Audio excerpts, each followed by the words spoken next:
बंदो गुरुपद कुंजे कृपा सिंधु नरे रूप हरि महानोतम पुंज जासु वचन रवि करे निकरे। अव्यक्त रूप में सर्वत्र विराजमान पूज्यपाद संत सद्गुरु महर्षि में ही ब्रह्मा जी महाराज के उभय पाद पद्मों में कोटि शरणमण। व्यक्त रूप में मंचस्थ महर्षि संत गुरु शरण ब्रह्मा जी महाराज के उभय पाद पद्मों में कोटि शरणमण। नेपाल से आए हुए शिवनाथ बाबा, महादेव बाबा, आदरणीय सत्संग प्रेमी महानुभावों, माताओं तथा भक्तिमती बहनों, कल पूज्य गुरु शरण बाबा का जन्म दिवस हम लोग ग्राम बिसहरिया जिला कटिहार में मनाए और आज का सत्संग भी ग्राम वही बिसहरिया है, परंतु ये जिला पूर्णिया हो गया और हमारा ख्याल है 15-20 किलोमीटर का अंतर भी है दोनों में। तो दोनों बिसहरिया है, वहाँ भी बिसहरिया, कल का भी सत्संग बिसहरिया, आज का भी सत्संग बिसहरिया हो गया। और ये जो सत्संग आप लोग रखे हैं कि गृहपति ने अपने पिताजी के पुण्यतिथि के अवसर पर कराया है, जो इस बात का द्योतक है कि इस घर में परमात्मा ने ऐसे संस्कार दिए हैं कि किसी गार्जियन का यदि निधन हुआ है तो उनके शरीर छोड़ने के दिवस पर संत महात्माओं को बुलाकर उनका सत्संग सुनना एक बहुत जो है कि सारग्राही व्यक्तित्व का परिचय देता है। ऐसा सभी लोग करने में सक्षम नहीं होते, ऐसा तो निर्णय ही नहीं कर पाते कितने लोग। अब रहा आज का पाठ। आज का जो पाठ हुआ है, एक तो किष्किंधा कांड रामचरितमानस सारस्वती से हुआ और दूसरा पाठ है भगीरथ बाबा की रचना है महर्षि में ही दिनचर्या उपदेश से पाठ हुआ। तो पहले हम दूसरा जो पाठ हुआ महर्षि में ही दिनचर्या उपदेश से, उसका शीर्षक था मौत की कोई दवा नहीं होती। मौत की कोई दवा होती ही नहीं है। अब सवाल है, रोगों का तो दवा होता है और जिन जिन रोग का दवा होता है उस दवा को खा लीजिए, आपको रोग से आप अलग हो जाएंगे, रोग से हट जाएंगे। परंतु मौत एक ऐसा रोग है पूरी मानवता पर कि जिसको ये रोग पकड़ा कोई दवा वहां काम नहीं की। ये संसारियों के संदर्भ में गुरु महाराज ने कहा। साधुओं जो अच्छे महात्मा होते हैं उनको कई बार जीते जी भी मरना और जीना कई बार आ जाता है। ये साधुओं की बात है, सामान्य गृहस्थों से ये संभव नहीं है। और साधु में भी जो बहुत परिपक्व साधु होते हैं वही ऐसा कर सकते हैं। जैसे कि हम हुजूर स्वामी जी महाराज जो राधा स्वामी मत के संस्थापक थे, उन्होंने किताब लिखी है सार वचन राधा स्वामी वार्तिक। उस किताब के पहले ही पृष्ठ पर उन्होंने लिखा, वहां चर्चा इस बात से होती है कि वो शरीर छोड़कर परम धाम परमात्मा में मिलने जा रहे हैं और अपने शरीर को परमात्मा के अपनी आत्मा को परमात्मा के गोद में समर्पित कर दिए, शरीर से छोड़कर निकल करके। और जब फिर वापस आए धरती पर, फिर शरीर में आए और फिर लोगों को अंतिम उपदेश किया और फिर शरीर की लीला समाप्त करके गए। तो वहां जो चित्रण है उनका, ये राधा स्वामी संप्रदाय की सबसे प्रमुख पुस्तक है राधा स्वामी वार्तिक, सारवचन राधा स्वामी वार्तिक। तो उसमें उन्होंने जिक्र किया कि जब शरीर से अपनी आत्मा को बाहर निकाल लिए थे तो वैसी स्थिति में पूरा शरीर काठ हो गया था, काठ की जैसा। जैसे मृतक का शरीर कैसा होता है, काठ के जैसा होता है, उसको आप धक्का देंगे तो लकड़ी के जैसा हो जाएगा, तो वैसा हो जाता है। तो वो मर के जीते जी मरना भी जानते थे, फिर मरकर जीना भी जानते थे। तो वो तो बिरले योगी थे। कोई ऐसा राधा स्वामी संप्रदाय में हुआ तो हुजूर स्वामी जी महाराज के जैसा हो गया? चाहे अपने ही संत मत में महर्षि में ही परमहंस जी महाराज के जैसा हूबहू ध्यान करने वाला कोई महायोगी हुआ क्या? कोई नहीं। इससे यह निष्कर्ष निकलता है कि महर्षि में ही परमहंस जी महाराज कोई सामान्य मनुष्य थे ही नहीं। वो तो एक परमात्मा थे, मनुष्य का शरीर धारण करके हम सबों को कुछ शिक्षा देने आए थे। अगर वो मनुष्य जैसे, हम जैसे, आपके जैसे मनुष्य होते तो कोई दूसरा व्यक्ति भी उनके जैसी साधना करके उनके बराबर हो गया होता, लेकिन कोई नहीं हो सका। तो उससे हमारा यह निष्कर्ष निकला। हम कई साधुओं से भी, बड़े बड़े वरिष्ठ महात्माओं से हमने पूछा है कि बाबा ये बताओ कि गुरु महाराज के जैसा कोई भी आज तक इस संप्रदाय में हो ही नहीं सका। हम तो जानते थे कि सत्संगियों की संख्या 25 लाख है, परंतु बाद में हम बांका जिला में कहीं एक प्रवचन कर रहे थे तो वहाँ पता चला कि एक सत्संगी आए थे, वो प्रवचन में बताया कि नहीं, सत्संगियों की संख्या 40 लाख और राधा स्वामी संप्रदाय में सत्संगियों की संख्या 10 करोड़ और 92 देश में उसकी संस्था चलती है राधा स्वामी संप्रदाय की। अब 40 लाख हम लोग सत्संगी सभी के सभी ध्यान करते हैं। अगर ध्यान करते नहीं है तो ये सत्संग आयोजित करते क्यों? कोई नहीं करता सत्संग आयोजित। जिसके घर में ध्यान भजन होगा नहीं वो सत्संग का आयोजन करेगा ही नहीं करेगा। तो इतने लोग ध्यान कर रहे हैं लेकिन कोई गुरु महाराज के बराबर नहीं हो सका। इससे सिद्ध होता है कि गुरु महाराज मनुष्य थे ही नहीं, वो परमात्मा थे। मनुष्य का शरीर धारण करके धरती पर आए, हम लोगों को कुछ आदर्श स्थापित कर दिया कि इन आदर्शों पर तुम लोग को चलना है, परंतु उनके जैसा आदर्श को प्राप्त कोई नहीं कर सका। हम भी बहुत प्रयास करते हैं कि इतना ध्यान करें, इतना ध्यान करें, परंतु हमसे उतना जो ऊंचाइयां उनको प्राप्त हो गई, हमको नहीं हो रहा। इसका मतलब है कि हम सामान्य मनुष्य हैं, उनके शिष्य मात्र हैं, हमको परमात्मा नहीं है और वो परमात्मा है। महर्षि में ही परमहंस जी महाराज क्या थे? एक व्यक्त शरीरधारी परमात्मा थे। वो शरीरधारी परमात्मा थे। परमात्मा दो होता है, एक अव्यक्त परमात्मा जो अशरीरी है, शरीर से परे इतर पर है, और शरीरधारी होते हैं। हुजूर स्वामी जी महाराज भी राधा स्वामी संप्रदाय के संस्थापक वो मनुष्य नहीं थे, वो परमात्मा थे, वो शरीरधारी परमात्मा थे, सगुण परमात्मा, क्योंकि उसके जैसा कोई हो ही नहीं सका। हम संसार की भी कुछ साधना किए थे, उन साधनाओं के आधार पर उस साधना में पहले पहले जिनका नाम चल रहा था पूरी दुनिया में, तो हमारा यह था अंदाज 5-6 वर्ष और साधना करते तो उनके बराबर हमारी साधना हो जाती और उनके बराबर अपनी साधना का प्रदर्शन हम करने में सक्षम हो जाते।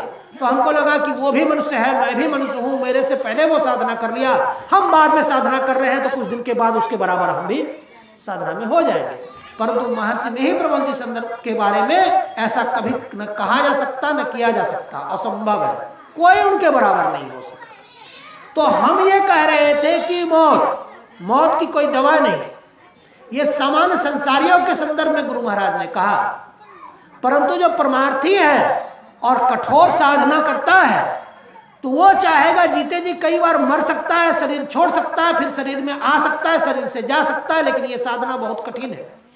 हमने कई गुरुओं से प्रार्थना किया कि अगर आप मुझे वो साधना, मेरे से तो नहीं हो रही, अगर आप मुझे करा दें, तो उन्होंने कहा कि देखो भाई भीड़ भाड़ में तो नहीं होगा, कभी खाली समय में आना। उन्होंने तो पहले तो अपना पल्ला झाड़ दिया, कहा कि नहीं मेरी तो उतनी औकात ही नहीं है। हमने आप तो 50-70 बरस तक जा कर के गुरु महाराज से सीखे हैं, जो इतना इतना ध्यान सीखे हैं उनको तो बहुत कुछ आता होगा, है ना।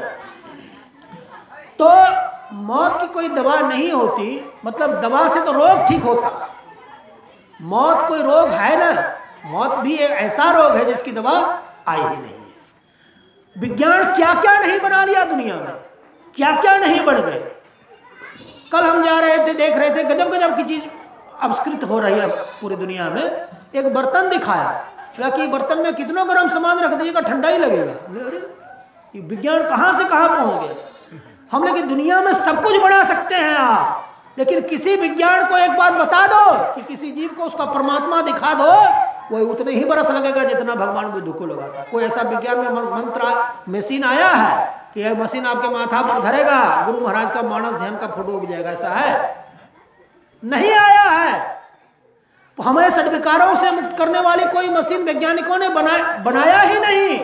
चांद पर घर बना लिया, सब कुछ कर लिया, वहां जमीन खरीदारी होने लगी। आप ही के पूर्णिया जिला के एक नायक जी थे, हीरो का काम करते थे, वो चांद पर जमीन तक खरीद लिए थे, उनकी हत्या हो गई बम्बई में। सब कुछ कर लिया, लेकिन किसी की इतनी हिमाकत हुई कि वो परमात्मा को खोजने में कोई विज्ञान ने मदद कर दिया। भगवान बुद्ध के 1550 जन्म हुए ना। 1550 जन्म में 550 जन्म मनुष्य के थे, शेष जन्म इतर योनियों के थे। 550 जन्म एक मोटा मोटी हम जोड़ते हैं, 100 वर्ष तक मनुष्य की आयु होती है, तो 550 में 55,000 वर्ष हुए 100 वर्ष के हिसाब से। अच्छा, मान लीजिए कि किसी जीवन में कुछ कम बेसी जिए होंगे तो 5,000 काट देते हैं, 50,000 वर्ष। आदि संत, भगवान बुद्ध को आदि संत कहा जाता है, उनको निर्वाण प्राप्त करने में 50,000 वर्ष लगे। तो हम क्या बुद्धो भगवान से बड़े हो गए कि 32 साल में निर्वाण प्राप्त कर लेंगे? ऐसा होता है क्या? अरे जो बुद्ध भगवान नहीं कर सके वो हम कैसे कर देंगे? हम क्या बुद्ध भगवान से बड़े हैं क्या? तो निर्वाण के काम में लंबा समय लगता है और धीरज के साथ इस काम को करना चाहिए। हम कई कुछ लोग IAS की तैयारी वगैरह किया करते थे, तो उन लोग का क्या पैमाना था? सुनिए, ध्यान से सुनिए, इधर उधर मत देखिए।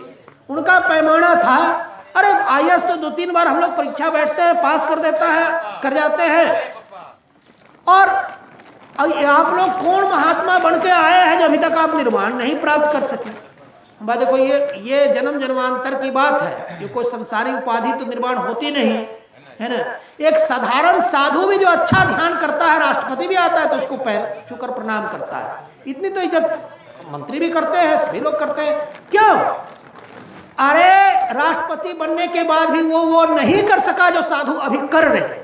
लेकिन ये धीरज रखना पड़ता है। 50,000 वर्ष, मैया सबरी, कहीं पर ग्रंथ में लिखा कि 12,000 वर्ष, कहीं लिखा 14,000 वर्ष तक 3 जन्म में निर्वाण प्राप्त की, और तीसरा जन्म 14 या 12,000 वर्ष का था।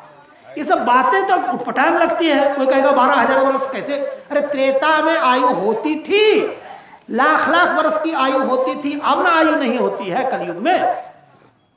मोटा मोटी अगर उसको भी हम नहीं समझ पा रहे तो इतना समझें कि ध्यान मार्गी को, जैसे हम अभी ध्यान करते करते मान लीजिए मेरा शरीर छूट गया, सत्संग करने आए, कहीं चले गए, खत्म हो गए, अब बीच रास्ते में मेरा शरीर छूटा, तो भगवान कृष्ण गीता में कहते हैं कि जिसका शरीर योग करते करते छूट जाता है उसको बाद में फिर मनुष्य की योनि मिलती है, और ये योग के संस्कार उसको मनुष्य की योनि में खींच कर लाते हैं, और मनुष्य की योनि में आने के बाद जीव वो फिर योग की यात्रा वहीं से शुरू करता है जहां पूर्व जन्म में वो कर रहा था।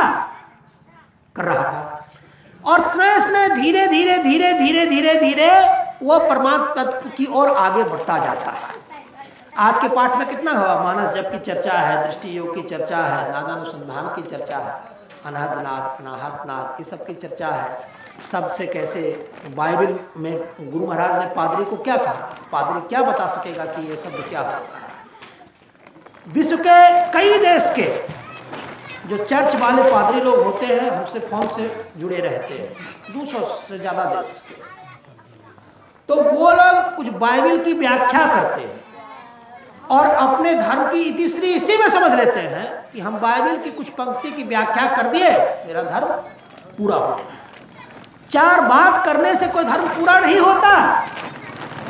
कुछ साईं बाबा जब कुप्पा घाट में साक्षात्कार कर रहे थे तो साधना में कुछ को अंदर में उनको कुछ निकालना था, वही बार बार कहते थे ध्यान से उठने के बाद, तभी हम बच्चे थे वो हमको गोद में खिलाते थे, तो कहते थे कि एक चीज़ और निकालना बाकी है। वो ध्यान के अंदर की कुछ बात थी, तो इतना खोलकर तो ध्यान का बोला नहीं जाता है। तो अंतर साधना में एक साधनाएं करनी पड़ती है, और जो कोई किताब की खाली व्याख्या कर रहा है, कुछ लंबी चौड़ी बातें कर रहा है, वो क्या हुआ? हम आपको बात 50 प्रकार का घंटों भर सुना दिए, फिर ये बाबा सुनाए, फिर बाबा सुनाएंगे, सब बाबा सुनाएंगे, तो इससे क्या आपको आपका गुरु महाराज का फोटो भी जाएगा ध्यान में? अरे इससे आपको एक संस्कार बनेगा, फिर आप ध्यान करने बैठेंगे, गुरु की सेवा करके करेंगे, साधु की सेवा करेंगे, तो उन्नति होगी, धीरे धीरे उन्नति होगी। आपको कहेगा कि हाँ बाबा जी नया फेंकड़ा पड़ रहा है, अपनी सेवा कराने लग गया। हमको पत्नी बच्चा नहीं है क्या? अरे पत्नी बच्चा की सेवा करने से संसारी सुख आपको मिलेगा। साधु महात्मा की सेवा कीजिएगा तो परमात्मा द्रवित होकर आपको दर्शन देगा, शांति देगा, ध्यान में बढ़ाएगा। यही दोनों की सेवा में अंतर है। गुरु बोलता है क्या, आजकल साधु लोग अपना सेवा करवाने के लिए, नौकर का पैसा बचाने के लिए सब शिष्य को फेंकड़ा पढ़ाता है कि हमारी तुम सेवा करो। ये बात नहीं है। हम पूज्य पंचानंद बाबा की सेवा किए हैं, वो गोड्डा जिला में रहते हैं। ज्ञानानंद बाबा की सेवा किए हैं, वो भागलपुर जिला में रहते हैं। आशीषानंद बाबा की सेवा किए हैं, वो हमारे बांका जिला में रहा करते थे। सेवा से क्या होता है आप समझ लीजिए। हम हमेशा व्यवहारिक धर्म की बात करते हैं। किताब को आप फाड़ के फेंक दीजिए, उसमें कोई धर्म आपको मिलेगा नहीं। इधर का पचड़ा उधर, उधर का पचड़ा इधर हो जाएगा, कोई धर्म आप नहीं कर सकिएगा। जिसको समाधि लगानी है, शांति प्राप्त करनी है, जो पास में साधु हैं उसकी सेवा करे, उनका जूठा साफ करे, बर्तन धोए, उनके झाड़ू लगाए, पांव दाबे और उसके बाद ध्यान करे। नहीं अगर आपको ध्यान लगेगा तो फिर आप हमको फोन करके बोलिएगा। अरे हमने विश्वविद्यालय की पढ़ाई पढ़ी, 50 देश के विद्वानों के साथ बैठे, वो सब के सब खाली किताबी बात किया करते थे, परमात्मा दिखाने की क्षमता किसी में नहीं थी। तब मैंने संत सद्गुरुओं को पकड़ा, साधुओं को पकड़ा। हमारे शहर में जितने साधु आया करते थे और हमारी निगाह से गुजरते थे, मैं उनको विनती करके अपने घर में लाता था। उसी बिस्तर पर सुलाता था जिस पर मैं सोता था, और सोने के बाद उनके पांव दाब के उनको खिला करके, मैं जिससे भी जो कुछ ध्यान मिल जाए उसको सीख लो। ये मत बोलो ये मेरे से छोटा है, ये मेरे से छोटा है, इससे क्यों सीखेंगे। ये सब करोगे तो आपको कुछ मिलने वाला नहीं है। हमारे जो गुरु थे बांका जिला में, वो 10 बरस हमसे छोटे हुआ करते थे। अगर हम ये घमंड कर लेते अपने से छोटे से क्यों ध्यान सीखेंगे, तब तो घमंडे में रह जाते। एक व्यक्ति इसी तरह मेरा ही दोस्त था, उसको बार बार कहते रहे, वो ध्यान करने नहीं गया। अब वो ध्यान सीखने के लिए ललायित रहता है। और हम तभी से जाके उनकी सेवा, इतनी सेवा की, उन्होंने कह दिया कि ये जल्द, अब इतना हमसे परेशान हो गए थे गुरुजी कि बार बार मेरे ही पीछे पीछे क्यों दौड़ते रहता है। कितना हम उनकी सेवा किए थे, 8 साल तक उनके साथ थे। कुटिया में 4:45 बजे हम पहुंच जाते थे, सुबह में 6:30 बजे आते थे। लगभग इस बीच में 6 घंटा हम ध्यान करते थे उनके सानिध्य में। तो किसी गुरु से, इस बात को समझ लीजिए, किसी गुरु से उसकी कुटिया में सीख कर ध्यान कीजिएगा तो परमात्मा प्राप्ति के रास्ते में आगे बढ़िएगा। जैसे कोई संसारी विद्या आपका पढ़ता है, उसको स्कूल अगर नहीं भेजते हैं तो घर में तो किताब तो सबके घर में रहता है, तो बच्चा किताब से समझ जाता है सब कुछ। क्या किताब में तो सब बात लिखा है। तो स्कूल जो सरकार खोला है, गलत खोला है क्या? नहीं खोला है। परमात्मा हर जगह है, परंतु वो परमात्मा आपको तभी प्राप्त होगा जब किसी साधु संत की सेवा आप करते रहेंगे। ऐसे प्राप्त नहीं होता है उसे। वैसे ही जैसे किताब में तो सब ज्ञान पढ़ा है, परंतु वो ज्ञान सीखने के लिए बच्चा स्कूल जाता है और गुरुजी उस किताब से ज्ञान सिखाते हैं, तब उसको ज्ञान होता है। किताब में था ही तो गुरुजी की क्या आवश्यकता थी? आवश्यकता नहीं थी ना। लेकिन फिर गुरु वहां क्यों लग गया? ज्ञान रहने से भी कुछ नहीं होता, उसको सिखाना पड़ता है। हरदम प्रभु रहे संग, कबहु भव दुख न टरे, भव दुख गुरु दे टारी, सकन जय जयति करे। परमात्मा कण कण में, क्षण क्षण में, हर जगह व्याप्त है। कभी आपके दुखों को खत्म किया परमात्मा? नहीं किया। जब आपके दरबार पर साधु आए, संत आए, आप पर द्रवित हुए, आप पर कृपा किए, तब आपका थोड़ा उद्धार हुआ। हमारे साथ कुछ संतसेवी बाबा के एक शिष्य हैं, बड़े नामी शिष्य हैं, गुरुशरण बाबा। उनका भी नाम गुरुशरण बाबा है। वो कुप्पा घाट में उधर एक तरफ गंगा के किनारे कुटी में रहते हैं। वो हमारे साथ प्रवचन गोड्डा जिला, देवघर जिला में कर रहे थे। कहते थे कि जिसके घर में साधु हाथ नहीं धोया, मतलब अन्न ग्रहण नहीं किया, उसका घर शमशान और नरक। साधु घर पर आने का मतलब होता है आपका सबसे अपना हितैषी, सबसे प्रिय, सबसे तीनों काल में आपका साथ देने वाला अब आपका हितैषी आया है। संसार में किसी को अपना मत जानिए। पति पत्नी, भाई बहन, नाते रिश्ते, ये सब कहने के होते हैं। छोटे लाल बाबा क्या लिखे हैं?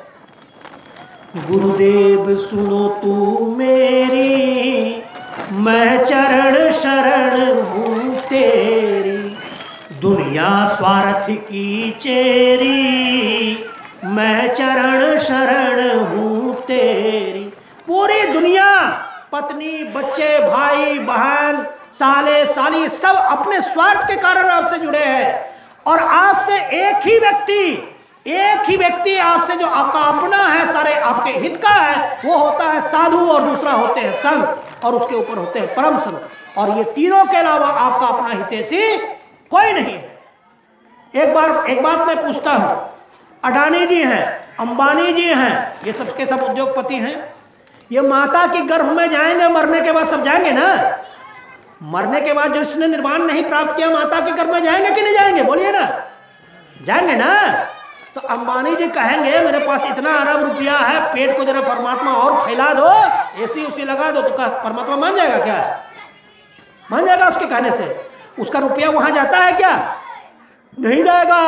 वही बाबा परीक्षित जब गर्भ में गए तो भगवान कृष्ण वहां जाकर के उसकी रक्षा कर दिए।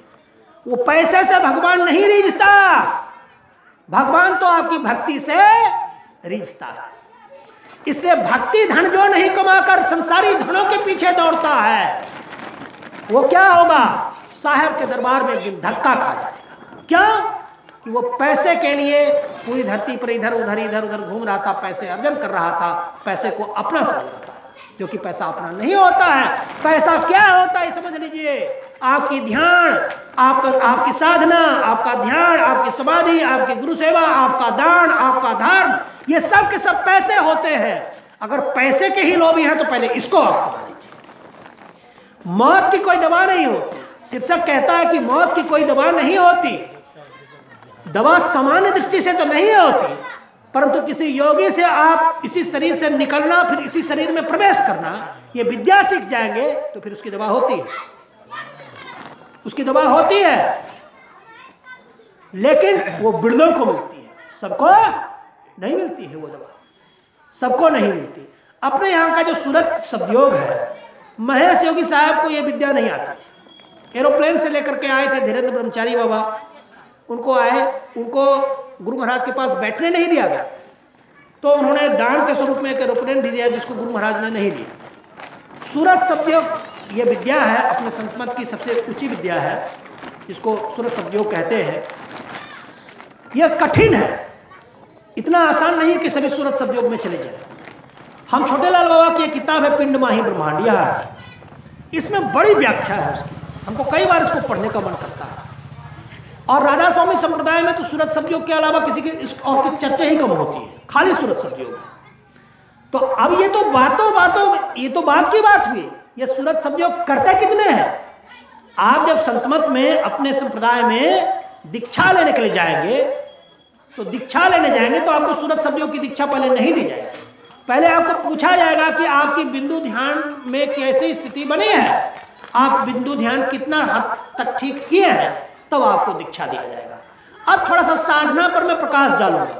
साधना पर प्रकाश हर सत्संग में इसलिए डालता हूं कि यहाँ जो सत्संगीगण जो साधना ध्यान साधना करते हैं, उसमें हो सकता है कि मैं उनको कुछ सहयोग करने में मेरे प्रवचन आपको कुछ लाभ पहुंचा सके। साधना में अपने यहाँ मानस जप कहा गया है, बाचिक और 500 हम लोग खुद अपने से बनाए हैं। मानस जप कीजिए। अब बताते हैं ये मानस जप की बारीकी आप समझ लीजिए। आप घर में अंदर में कीजिएगा, नहीं लगेगा आपको।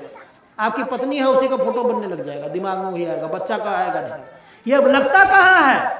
ये पाठशाला, एक चलती फिरती पाठशाला होते हैं साधु और संत। आपके आसपास की कुटिया में कोई भी साधु है, जो ही है, उसी के चरण में जाइए, वहां आंख बंद करके जप कीजिए, हो सकता लग जाएगा। बिना पाठशाला गए कोई बच्चा किताब समझ सकता है? नहीं। अगर समझ जाता तो स्कूल का फी गार्जियन को नहीं भरना पड़ता, घर में बच्चा सब पढ़ जाता। उसी तरह से बिना कुटिया पर साधु के गए कोई भी ध्यान का भी नहीं जान सकता।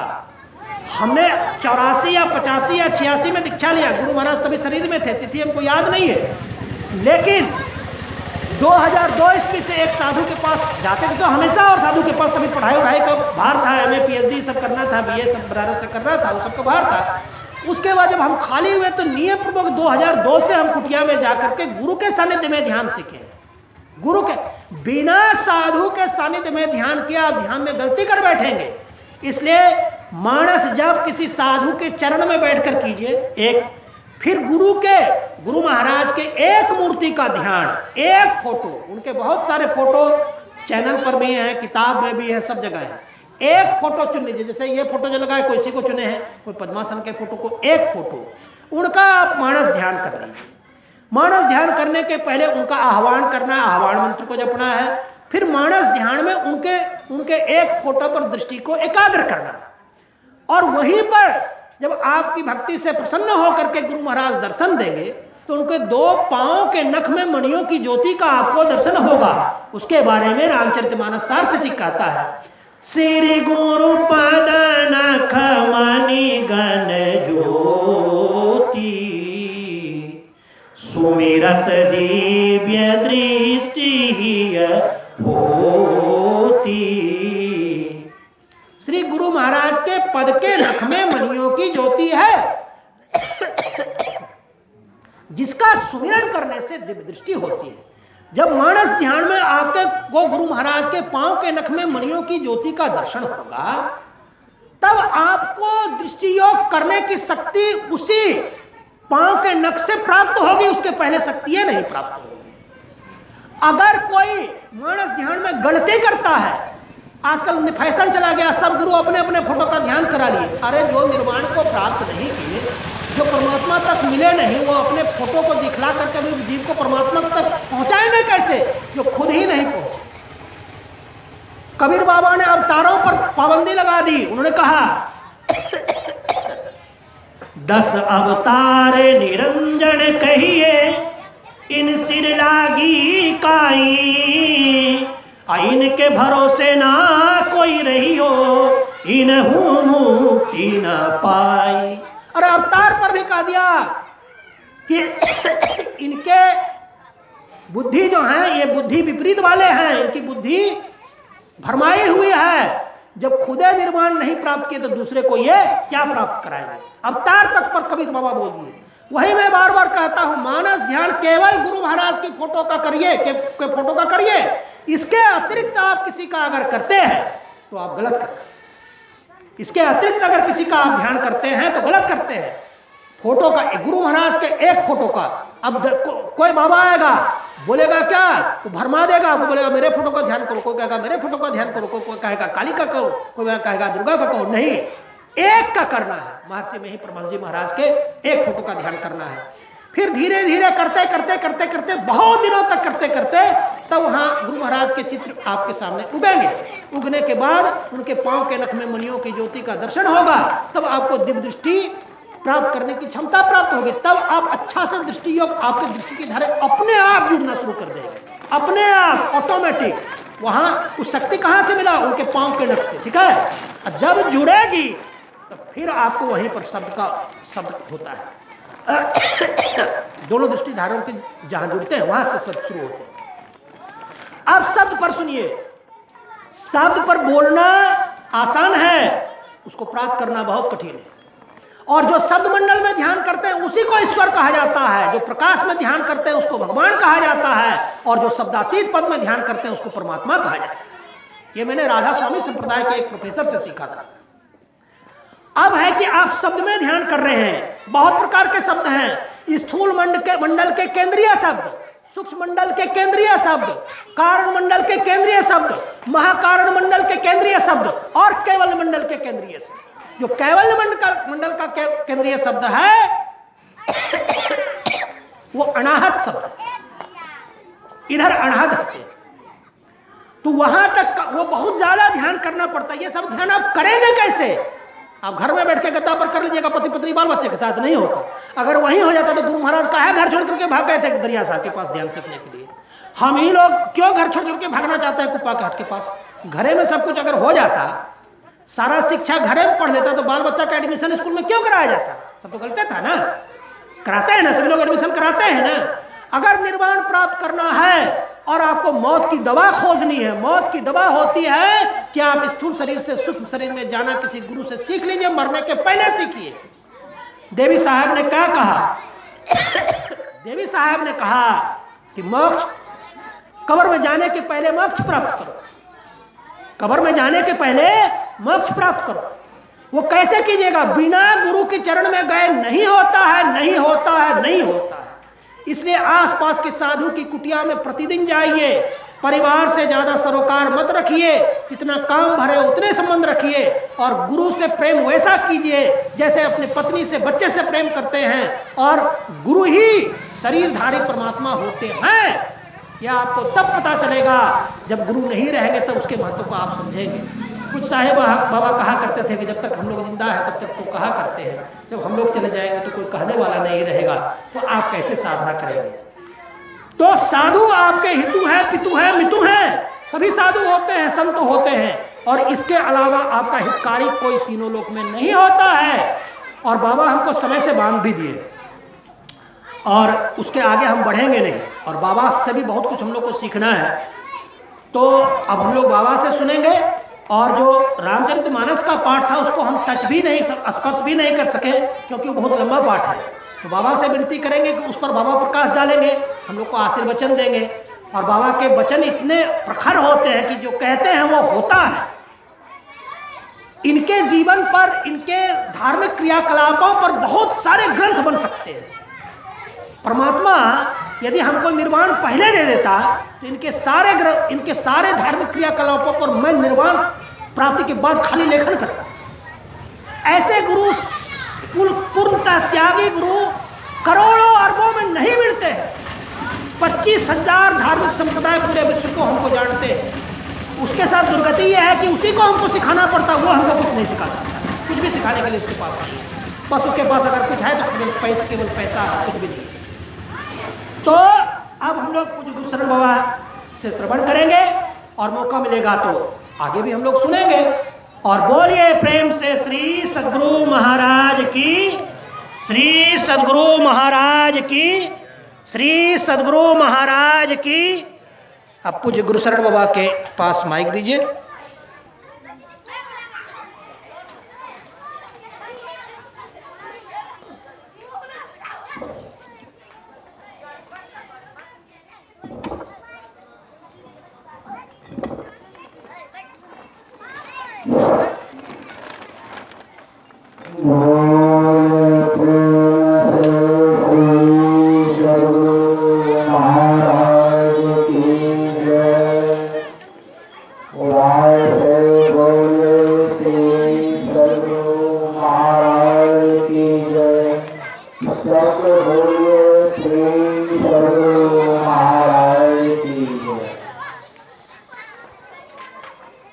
Bye.